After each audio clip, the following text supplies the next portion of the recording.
Hello, my friends, and welcome to week 19 of Sacred Journeys. This week, I wanted to talk about celebrations. There is evidence, ample evidence, that what we celebrate, we integrate into our lives. And so what that means is that on a broader spectrum, what that means is that whatever it is that we put our attention upon, that we focus upon, that we think over and over again in our minds, in our brains, reinforces that inside of our neural pathways. But let's just go back to celebration for a moment.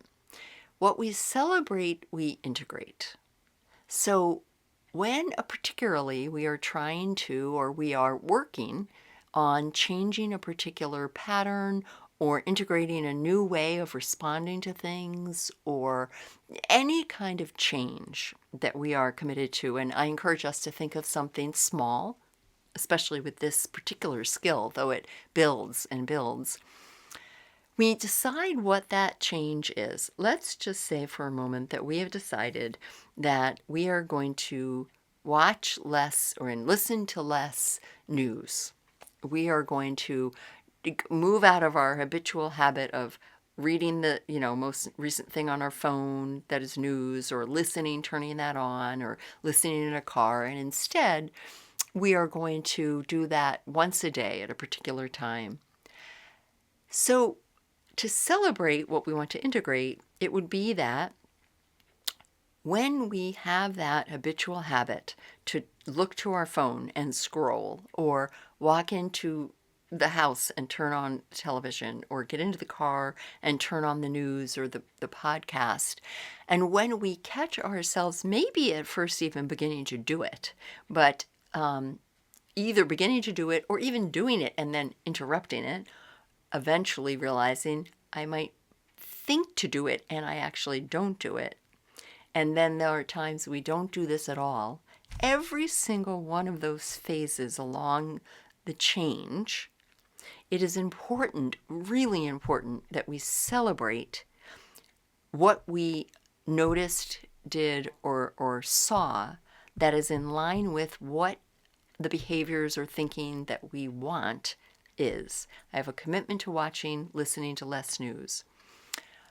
I turn on the television without thinking about it, and after a short period of time, I realize, oh, I've done it again, and I turn it off. And then I celebrate that. And celebrations can be anything you want it to be. I don't think they can be necessarily too silly, too fun, or too big, but more importantly, they can simply be acknowledging to ourselves that we did that. That's celebrating it. So we can simply say when we turn off the television, go me. I noticed that. Look at that. Look at me go. I turned off the television. And then again, so later on that day, you're getting into bed and you start scrolling on your phone, and before you even really see the first feed, you go, oh, I remembered.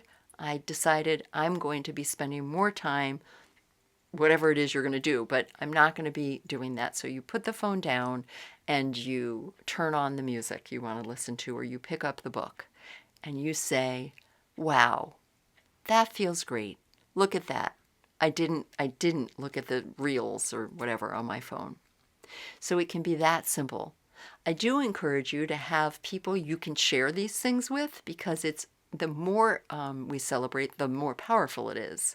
So I have friends that we celebrate with each other all the time. And it can be as simple as saying, so what went good today? Or we text each other and say, hey, ba ba ba ba ba. So right now, think about something that you want to be a change you want to make in your behavior, or even your thinking or your speaking.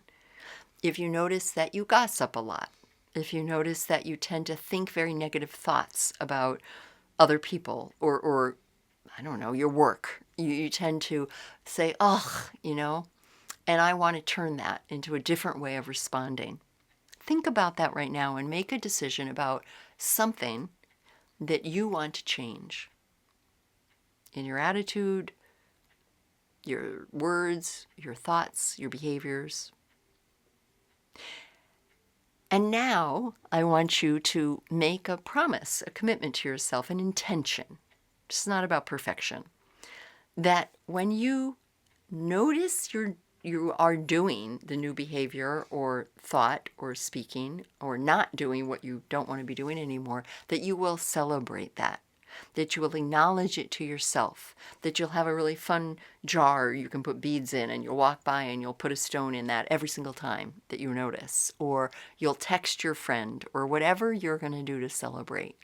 And just spend a week doing that. Even if you celebrate 2 or 3 times a day, I promise you, you're going to see the change. And when we are committed to peace, when we are committed to all that we've been working on all these months, it really is about change. And it really is about celebrating. So may you celebrate in joy, may you notice the goodness, and may you have fun in all of the changes that you're moving toward.